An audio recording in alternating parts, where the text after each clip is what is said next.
Bobby's mom! Please come immediately! The sight that I saw, having rushed over at the teacher's words, was my son collapsed on the spot. My son was unconscious after colliding with a friend and falling from the playground equipment. I was anxious and called help to my husband, but busy with his work, he didn't come to our son's side. Even though it's his job, it's just too cruel, while his own son is being taken away in an ambulance. I realized something. The worst reason he couldn't rush to our son's side. I'm Jennifer. I live with my husband John and our elementary school-age son, Bobby. John works in the hotel industry and doesn't have weekends off, so he rarely participates in Bobby's school events.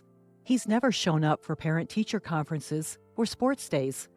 When we received the letter about a parent-child outing, I asked my husband, knowing he probably couldn't go, "John, there's a parent-child outing during the upcoming public holiday." "During a holiday? I can't. I have work." Despite understanding, I still felt lonely. When I asked other moms, they said that everyone is managing to attend with their spouses. Some people also work on weekends, but they seem to be adjusting to take the day off. When I mentioned this, John clearly seemed annoyed and retorted, "So what? You're telling me to take a day off too? You understand my work, right?" "Yeah, sorry." Reluctantly, I decided to attend the parent-child outing with Bobby alone. While many families were participating with both parents, there were also fathers participating alone because their wives were working. Well, it happens that wives have to work too. I wasn't bothered by it and thought I would enjoy the day with Bobby.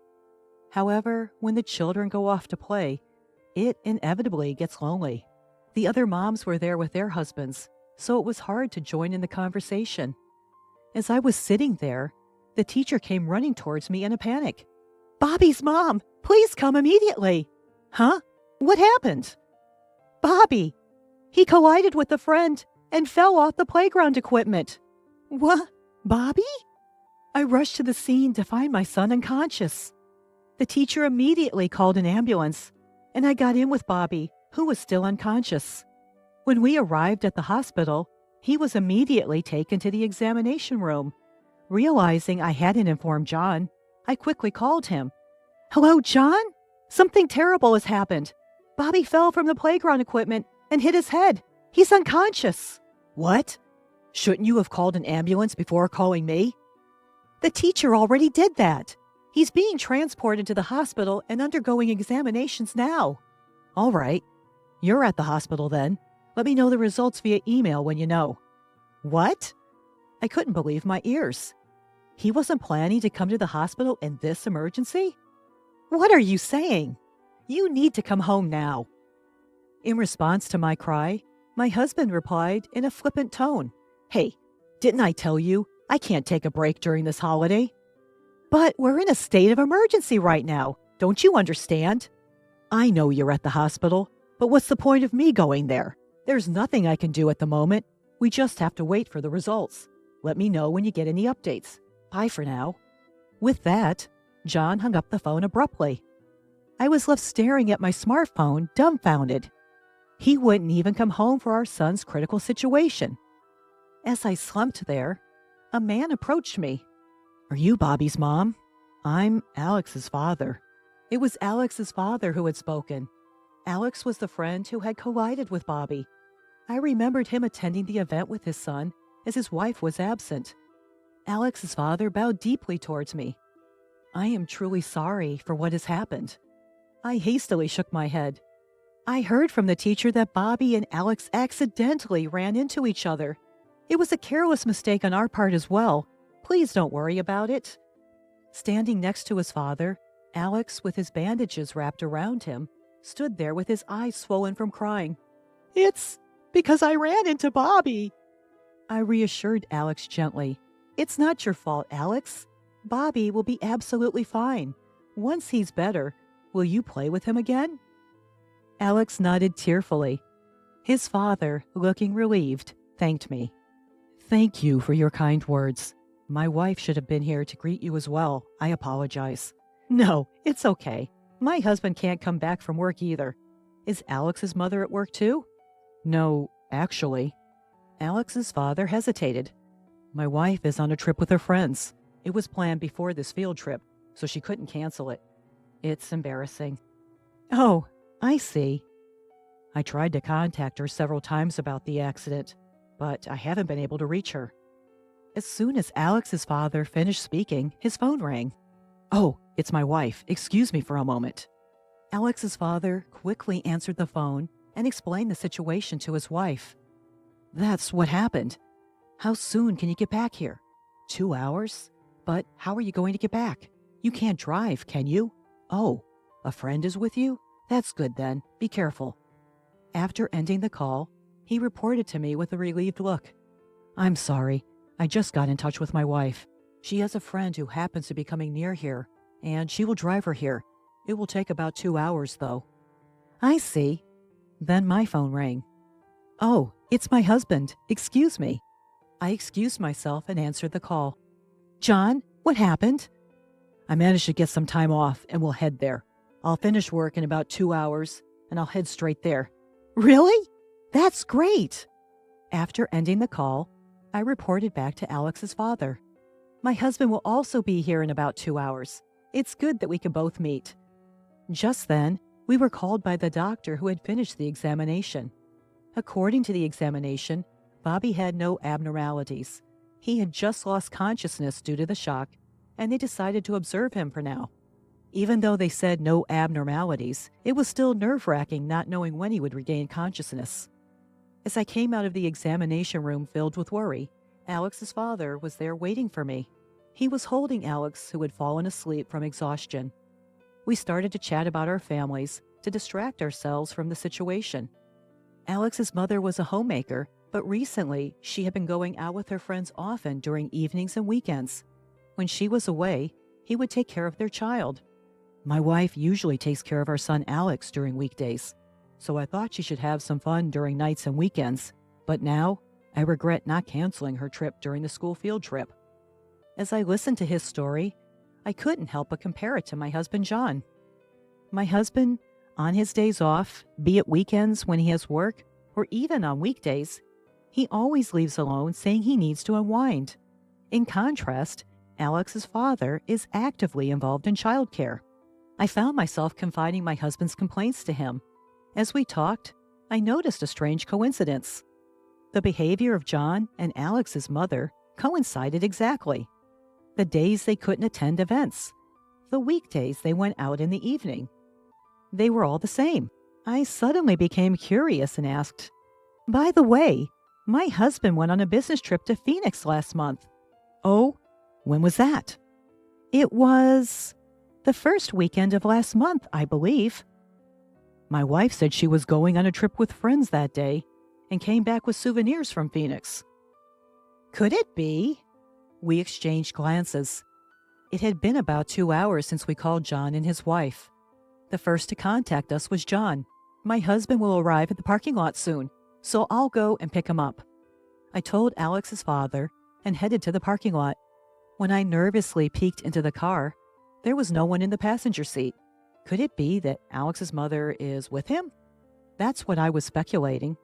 I brought John, who got out of the car with an innocent face, back to the hospital room where Bobby was sleeping.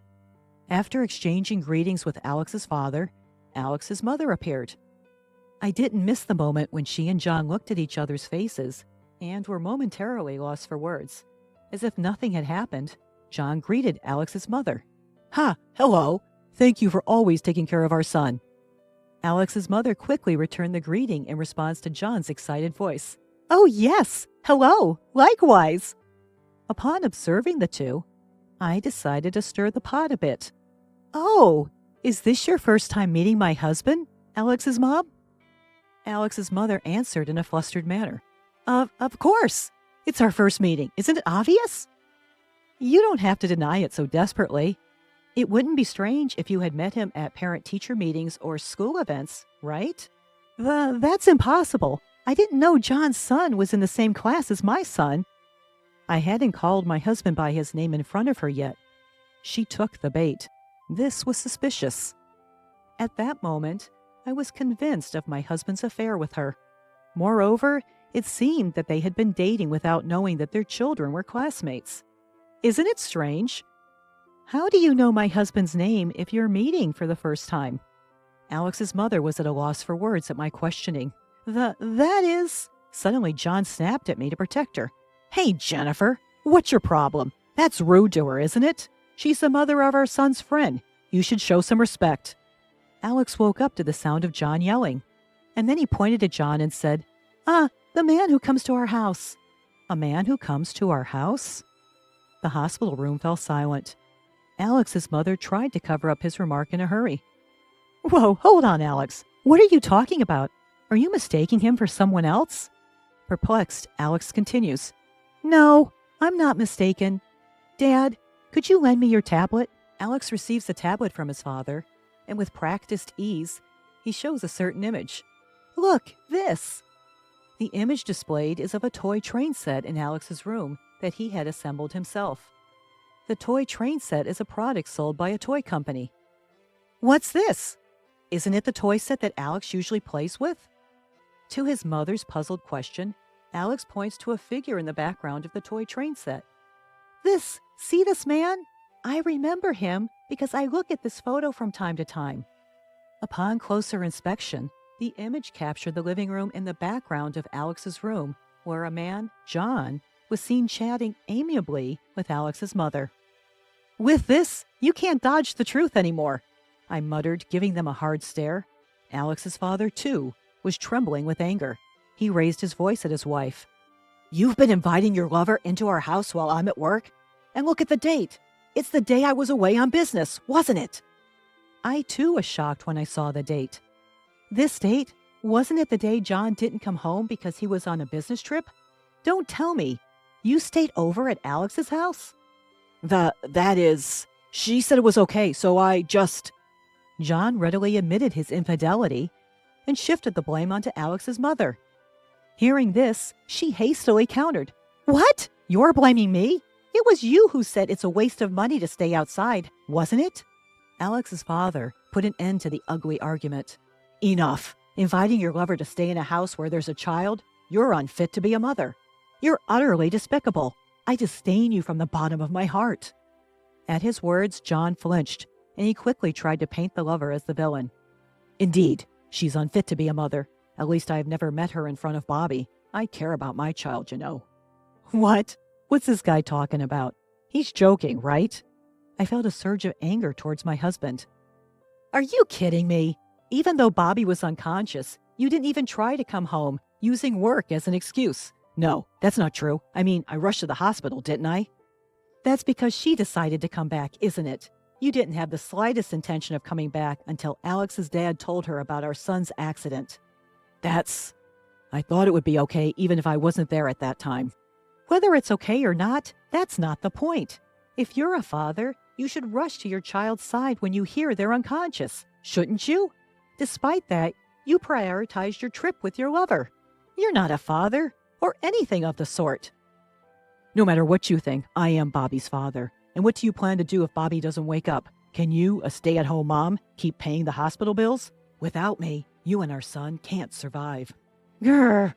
It's frustrating, but I don't have the savings to keep paying these hospital bills. Do I have no choice but to turn a blind eye to John's infidelity for now? Just when I was about to give up, a frail voice came from the bed. Mom? When I turned around, Bobby had his eyes barely open. Bobby! I clung to my son. Bobby hugged me back tightly, then said, Even if Dad's not here, I'll be okay, because I'll protect you, Mom. Hearing Bobby's words, John was dumbfounded. Bobby, why would you say something like that? Then my son answered firmly, Because you're moving out, right, Dad? After Mom went to bed the other night, you said that on the phone, didn't you? On the phone?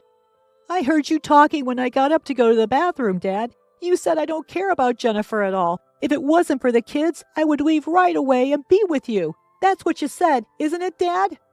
That's... John's face went pale. So, I'll grant Dad's wish. I don't need to be your child anymore. I don't need a dad anymore. John was shocked at Bobby's words. On the other hand, I finally made up my mind after hearing what Bobby had said. "I've made up my mind. Please, let's separate." As I told this to my husband, Alex's father handed me his business card. "Jennifer, I'll help with your decision too." The business card he handed over had the title of a law firm's director printed on it. "We should have plenty of evidence aside from this toy train photo. Leave the claim for alimony and child support to me. I'm planning to make a claim to my wife too, so it's like killing two birds with one stone." Upon hearing his words, Alex's mother started to panic. "What? Wait! I haven't agreed to a divorce yet. I won't leave you." Then Alex's father said to her in a cold voice, "Huh? You, who cheated, have no right to choose. A low-life mother who would cheat in front of her child doesn't deserve custody. If you still object, it'll go to court, you know. You're aware of my high success rate in court, right? And with such favorable conditions, there's no way I'd lose." Seemingly resigned, Alex's mother quickly consented to the divorce and agreed to pay the compensation. Seeing this, John also signed the pledge to pay alimony and child support to his wife. He must have realized that it was futile to go against the lawyer. After that, both our marriages ended in divorce. The now free Alex's mother and John started living together as planned. However, their living arrangement didn't go as planned. Once they started living together, they began suspecting each other of cheating with someone else, and their relationship began to sour. Tired of the relationship, John actually ended up cheating with another married woman. As always, John was sloppy and was easily caught by the woman's husband, who demanded compensation. Alex's mother also cheated with someone else, but her lover merely took advantage of her and then dumped her. Alex's mother, who had spent all her savings, and John, who was drowning in debt from paying compensation. They both seemed to be stuck together, blaming each other for their misfortunes. At this rate, they're clearly heading for financial ruin, but I don't feel sorry for them at all. They reaped what they sowed. It serves them right. As for me, thanks to Alex's father, I received more than enough alimony and child support, and now Bobby and I are living a peaceful life. Bobby got better without any problems and returned to his daily life. He still plays happily with Alex, just like before. I've become good friends with Alex's father, even more so than my mom friends, and we talk about everything. My only wish now is to continue living a happy life with Bobby, just the two of us.